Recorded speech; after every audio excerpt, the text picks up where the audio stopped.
The city of San Diego is countersuing 11 Southcrest property owners hit by last year's devastating flood. Thank you for joining us. I'm Maya Trabulsi. An attorney for the flood victims tells KPBS reporter Alexander Nguyen it's an intimidation tactic.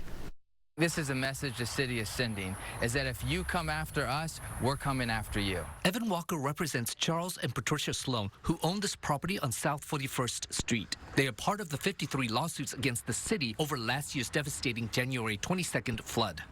Now, they are among the 11 parties being countersued by the city.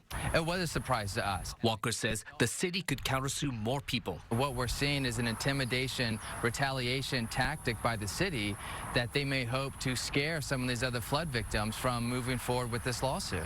Behind me is Joyous Creek, and as you can see, it is quite a ways away from homes here. But in the cross-complaint, the city says the property owners have a responsibility to clean up their property to prevent flood damage. In a statement, the city attorney's office says these property owners either have maintenance responsibilities for drainage facilities on their properties or took actions that might have diverted or increased stormwater runoff. The problem is the channel over here. Rick Corpus is among the more than 1,500 residents suing the city over the flood. If your channel's plugged up, everything out here, even people's neighborhoods are going to get all flooded, you know? Greg Montoya lives next to the creek. There are still visible signs from the flood last year. You can see the water mark right there. You see it right there? Montoya says he's been after the city to clean up the creek for years. I've got hundreds and hundreds of emails and documentation telling them to fix problems in this area, and they don't.